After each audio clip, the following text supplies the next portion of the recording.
भाई मेरे हिसाब से औरंगजेब एक राजा था, इस मुल्क में उसने 50 साल राज करा। और ये भैया संवैधानिक अपराध है कि नहीं है? जिसने संभाजी महाराज की जबान काट ली उसको खड़ा होकर यहाँ पे सपोर्ट कर रहा है। जिसने संभाजी महाराज की जबान काट ली उसको खड़ा होकर सपोर्ट कर रहा है। शर्म नहीं आती आपको? 50 साल तक रूल करके अब आप पिक्चर में जीत दिखा दो। भाई मेरे हिसाब से औरंगजेब एक राजा था, इस मुल्क में उसने 50 साल राज करा। और ये भैया संवैधानिक अपराध है कि नहीं है? जिसने संभाजी महाराज की जबान काट ली उसको खड़ा होकर यहाँ पे सपोर्ट कर रहा है। जिसने संभाजी महाराज की जबान काट ली उसको खड़ा होकर सपोर्ट कर रहा है। शर्म नहीं आती आपको? 50 साल तक रूल करके अब आप पिक्चर में जीत दिखा दो अपनी, बना लो पिक्चरें। इतिहास पिक्चर की बात नहीं है, इतिहास सही होता है। कौन से दृष्टिकोण से पढ़ा है? मदरसे में जाके इतिहास पढ़ाएंगे। ये एक कैरेक्टर है इतिहास का, एक बड़ा कैरेक्टर। ये मुगल बादशाह औरंगजेब के संदर्भ में है, जिनको लेकर बड़ी चर्चा हो रही है इन दिनों। भारत में होने पर आपका मत क्या है? विष्णु जी आपसे सवाल है ये। मुगल बादशाह औरंगजेब की कब्र भारत में होने पर आपका पक्ष? बिल्कुल नहीं होनी चाहिए। महाराष्ट्र के मुख्यमंत्री ने भी ये कहा है कि एसआई के संरक्षण में है। वैसे इस देश का भाव तो यह है कि इसको नहीं होना चाहिए, यहाँ रहे या ना रहे कोई फर्क नहीं पड़ता, होनी चाहिए। इसमें हर्ज क्या है? बताइए साहब। बिल्कुल नहीं होनी चाहिए, साफ शब्दों बिल्कुल नहीं होनी चाहिए। क्यों रहेगी? क्यों रहेगी? इस देश का बिल्कुल रहेगी। जजिया लगाया, बिल्कुल रहनी चाहिए। लोग सर कटवाए, सुन लीजिए, दीवार में चुना, आप सुन लीजिए, आरे से काटा। राजा सही हो सकता है, बिल्कुल राजा गलत हो सकता है। आपकी निगाह में अबू आजमी ने जो कहा वो सही कहा है? भाई मेरे हिसाब से औरंगजेब एक राजा था, इस मुल्क में उसने 50 साल राज करा। और ये भैया संवैधानिक अपराध है कि नहीं है? दान दिया, संवैधानिक अपराध है कि नहीं है? महाकालेश्वर में भी पैसा ये दिया। संवैधानिक अपराध है कि नहीं है? 14 मंदिर हैं गलत, जिसमें औरंगजेब ने दान दिया। तो जवाब नहीं, जवाब जिसने संभाजी महाराज की जबान काट ली उसको खड़ा होकर यहाँ पे सपोर्ट कर रहा है। जिसने संभाजी महाराज की जबान काट ली उसको खड़ा होकर सपोर्ट कर रहा है। शर्म नहीं आती आपको? 50 साल तक रूल करके अब आप पिक्चर में जीत दिखा दो अपनी, बना लो पिक्चरें। इतिहास पिक्चर की बात नहीं है, इतिहास सही होता है। कौन से दृष्टिकोण से पढ़ा है? मदरसे में जाके इतिहास पढ़ाएंगे। इतिहास सही, इतिहास इमोशनल होकर के नहीं लिखा जाता। जो इतिहास था वो इतिहास रहेगा, बेशक वो गलत हो, बेशक कुछ गलतियां हुई हो, बेशक औरंगजेब में कमियां थी, लेकिन वो इस देश का राजा। तो आप भी औरंगजेब फैन क्लब के हिस्से हैं क्या? बिल्कुल नहीं, वो मेरे मुल्क की वो जैसे बाकी के मुगल। भाई ये अजीब सी बात है, ये अजीब सी बात हो गई। अरे भाई राजा राजा है, राजपूत आपस में लड़ते थे। मोदी के संदर्भ में तो ये भाव नहीं आता आपका कि आज वो देश का प्रधानमंत्री है? ये भाव तो नहीं आता, राजा राजा है, देश का प्रधानमंत्री है। नहीं आता। बड़ा सारा क्रिटिसिज्म लेकर आप बैठते हैं, लेकिन औरंगजेब के संदर्भ में राजा वाला भाव आ जाता है। ब्लैक एंड व्हाइट नहीं होता। So called Aurangzeb fan club कहता है वो ईमानदार, पराक्रमी, धर्मावलंबी थे। ईमानदार, पराक्रमी और धर्मावलंबी थे। सिर्फ मुस्लिम की नजर आ रहा हूं सर, सिर्फ आ रहा हूं सर। विवेक जी को देंगे क्या? आप सर विवेक जी को समझा चुका हूं सर। अब विवेक जी आपसे करबद्ध प्रार्थना है कि ये इल्जाम मुझ पे लग रहा है, अब आप थोड़ा शांत रहिए। आप 5 मिनट अपनी तरफ से कुछ नहीं बोलेंगे, इल्तिजा है। हाँ, कुछ बोलना है तो नोट कर लीजिएगा, आगे बोलिएगा। उसके बाद 1 मिनट सिर्फ मुस्लिम की नजर और कहना चाहता हूँ, सिर्फ मुस्लिम की बात और कहना चाहता हूँ। अभी यहाँ पे प्रेम शुक्ला जी ने कहा कि हम लोग जो हैं वो प्रेम कुमार जी ने कहा कि एक हम लोग यहाँ पे जो बैठे हैं वो इन मुद्दों की वजह से बैठे हैं। तो ये चारों पे जो आज खड़े हैं यहाँ पे, ये भी इन्हीं मुद्दों की वजह से खड़े हैं। दूसरी बात उन्होंने क्या कही कि जैन मंदिर तोड़े जाते हैं, तब आप कहते। मैं इनसे पूछना चाहता हूँ, मेरे से नहीं, 1 मिनट, मैं आपसे कहता, मैं आपको न्योता दे रहा हूँ। कुतुब मीनार में लिखा हुआ है बाहर 27 जैन मंदिर और हिंदू मंदिर को तोड़ के उसके मलबे से कुव्वतुल इस्लाम मस्जिद बनाई गई। आइए आपको फ्री लीगल एड दूंगा, उसमें पार्टी बनिए और खिलाफ होइए कुतुब मीनार के। आपको जैनों का इतना ज्यादा दर्द है तो आइए जैन समाज के साथ आइए और जैन समाज का दर्द देखिए। जब कर्नाटक में जैन मुनि को मार दिया गया था तब कहां थे आप?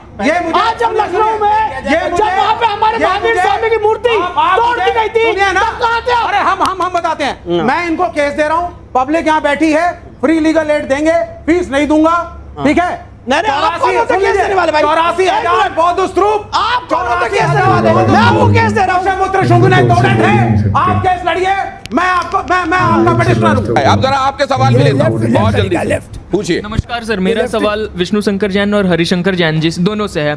सर, मंदिर मस्जिद का जो भी मामला देखा जा रहा है, मींस एनडीए गवर्नमेंट के आने के बाद ही ज्यादातर उजागर हो रहा है, तो यूपीए गवर्नमेंट में आप एडवोकेट्स लोगों के ऊपर क्या पाबंदियां थी जो गवर्नमेंट आपको नहीं करने दे रहा था, और एनडीए में आपको सर इसी से जुड़ा एक सवाल भी आपसे यहाँ रखूंगा जी। 1 मिनट, ये जो धारणा है कि ये मामला आज से चल रहा है, उससे पहले आप लोग कहां थे? तो सबसे पहली बात बता दूं, राम मंदिर का केस मेरे पिताजी 1989 से लड़ रहे हैं। सरकार की तरफ कभी किसी ने ना देखा है ना आज देख रहे हैं। आप क्या बात कर रहे हो कि सरकार? एक मिनट, 100 केस 2013 के पहले दाखिल हो चुके हैं, दाखिल किया है। जरा ये देख लीजिए, क्योंकि यह संघर्ष बहुत दिनों से चल रहा है। कौन कौन संघर्ष कर रहा है इस संदर्भ में? कौन सी जोड़ी सनातन के लिए ज्यादा प्रयासरत है? कोई एक बताइएगा। मोदी शाह योगी, बाबा बागेश्वर रामभद्राचार्य या हरिशंकर जैन विष्णु शंकर जैन? कौन सनातन के लिए ज्यादा प्रयासरत है, संघर्ष कर रहा है? नहीं, हम लोगों को छोड़ के बाकी दोनों लोग सब अच्छे काम कर रहे हैं। आप हिंदू राष्ट्र की बात कर रहे हो, अगर हिंदू राष्ट्र बन जाता है तो उसमें सर अदर धर्म के लोगों के साथ क्या होगा? दूसरे धर्म के लोगों का क्या होगा? आप कहते हैं ये सारी समस्याओं का इलाज है हिंदू राष्ट्र बनना, ये भी कहते हैं आप। ऐसा है, ये हिंदू राष्ट्र बन जाएगा। अब ये कुंभ हुआ था, कितनी चोरी हुई थी, कितनी बदमाशी हुई थी, कितनी औरतों बच्चों के साथ छेड़खानी हुई थी। तो हिंदू राष्ट्र बन जाएगा, धर्म का शासन होगा। तो पहली बात, कुंभ से जुड़ा हुआ एक सवाल डालिएगा यहाँ पर। पहली बात। दूसरी बात, जो पाकिस्तान में हिंदुओं के साथ हुआ है, एग्जाम्पल सामने है, तो वो यहाँ पर होगा, इसमें दिक्कत क्या है? सर लेकिन सर कुंभ के दौरान ही माइनॉरिटी के साथ वो यहाँ भी होगा। बिल्कुल होगा। एक सेकंड, बिल्कुल होगा। इससे जुड़ा हुआ सवाल है, ये जैन समाज माइनॉरिटी है कि नहीं है? मैं भारत की किसने कहा आपको? बिल्कुल माइनॉरिटी नहीं है। लिस्ट में जैन समाज अभी नाम क्या है? ये कांग्रेसी पॉलिटिक्स थी, ये कांग्रेसी पॉलिटिक्स थी। 2013 में जैन समाज को माइनॉरिटी घोषित किया गया। आप मुझे बताइए, जैन समाज 2013 से पहले माइनॉरिटी कहा था? कुंभ को लेके बात हुई है, कुंभ वाला सवाल डालिए। 2013 से पहले बाबा बागेश्वर ने जो कहा, अखिलेश यादव ने जो कहा, सवाल डालिए। बिल्कुल बिल्कुल विरोध किया, बिल्कुल विरोध। अरे आप यहाँ पे टीवी में बैठ के ज्ञान दे रहे हो, आपने यहाँ पे इस डायस के अलावा कुछ काम नहीं किया। आप हमको मत ज्ञान दीजिए कि हमें क्या करना है। सुनिए, कोई अलग नहीं है, जैन समाज और हिंदू समाज एक है, अलग नहीं है। जो माइनॉरिटी की तरफ आपका सवाल ये है, जरा ये देखिए, जैन कुंभ समाज के बारे में और आप हिंदू जिक्र कर रहे समाज थे एक कि कुंभ है, में क्या अलग नहीं हुआ? है। हिंदू राष्ट्र की मुझे बात हो नहीं पता किनसे रही मिले। थी। शांति शांति शांति शांति। ये जरा देखिए, महाकुंभ भगदड़ में मौत के बाद कौन सा हैरान करने वाला बयान है? मरने वाले को मोक्ष मिल गया, इस्तीफा दें योगी, या सरकार ने सिर्फ प्रचार किया? सबसे हैरान करने वाला बयान सरकार ने सिर्फ प्रचार किया, ये सबसे हैरान करने वाला बयान है। सबसे हैरान करने वाला बयान था। मतलब अरे बाबा मेरी क्या बागेश्वर के हिम्मत है, क्या बयान से हिम्मत नहीं, आपको आप ही हैरानी नहीं बताइए। हुई? और आपकी क्या हिम्मत है, क्या हिम्मत नहीं है? सुनिए, आपकी क्या हिम्मत है, क्या हिम्मत नहीं है? अरे आप करो ना, अरे आप करो। हम तो करते हैं, नहीं तो आप भी करेंगे, हमें जो सही लगेगा वो बोलेंगे। आपके हिसाब से बोलेंगे क्या भाई?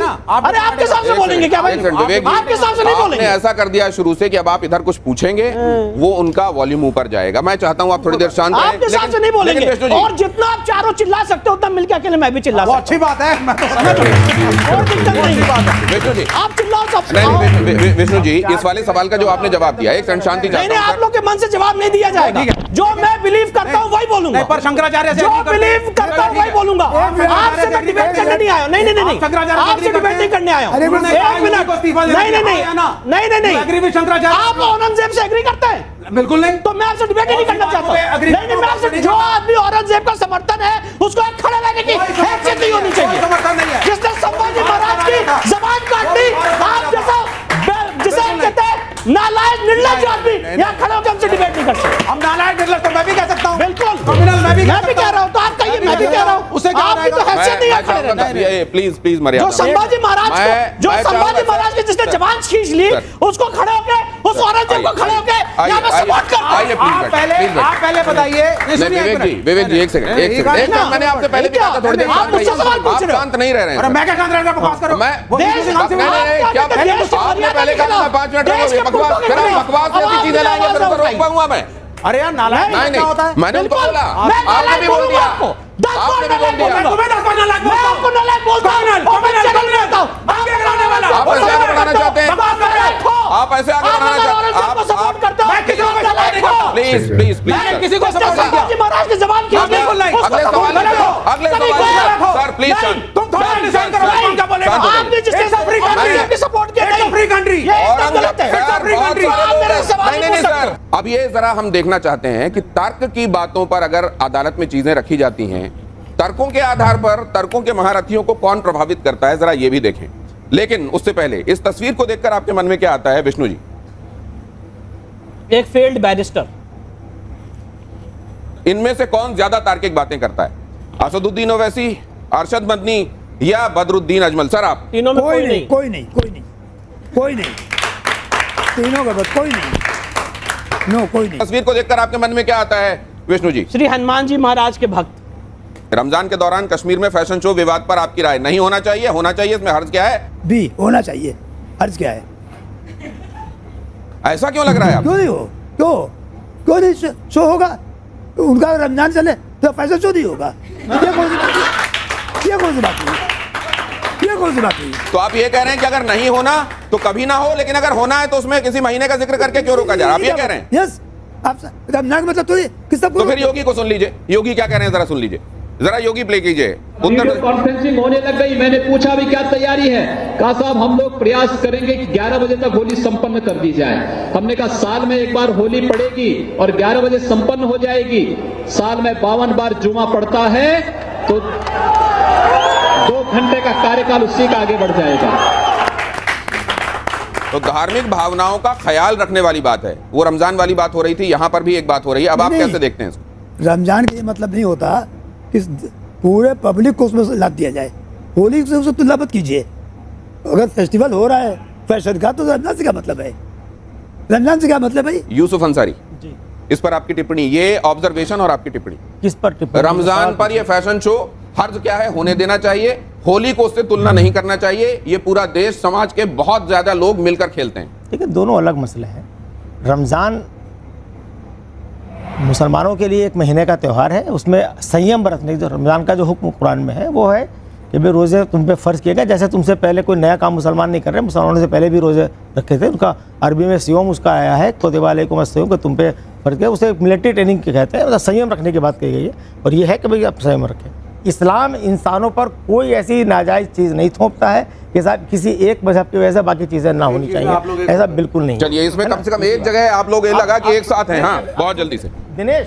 विवेक जी, आपसे सवाल है, आप संविधान की बात करते हैं, तो जितने भी मस्जिदों पर जांच हो रही है सब संविधान के हिसाब से हो रही है, कोर्ट की निगरानी में हो रही है, या तो आप हिंदुओं के विरोध में हमेशा बोलते दिखते हैं हमें, इसका क्या कारण है? इसलिए क्योंकि मैं इस देश में दंगे नहीं चाहता।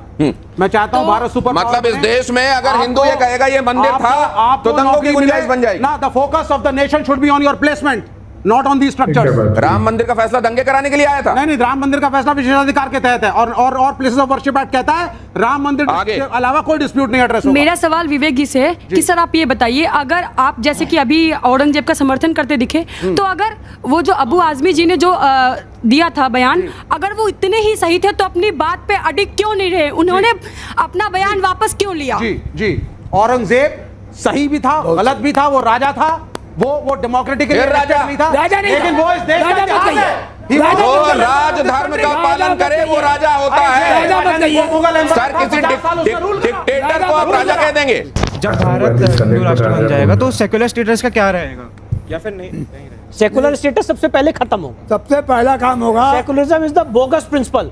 सबसे अगर कोई फर्जी प्रिंसिपल इस देश में लाया गया है तो वो सेक्युलरिज्म का है, जिसको आज तक कभी डिफाइन नहीं किया। तो संविधान की प्रस्तावना में जो जोड़ा गया, गलत जोड़ा गया है गौतम जी। 1976 में बिना कोई डिस्कशन के, बिना कोई डिबेट के, गलत ढंग से जब देश इमरजेंसी में था, तब 42nd अमेंडमेंट लाके सेकुलर और सोशलिस्ट वर्ड जोड़ दिए गए। 1970 के दशक में कांग्रेस के ऊपर प्रेशर डाल के 2 शब्द प्रियम्बल में डलवाए सेकुलर और सोशलिस्ट।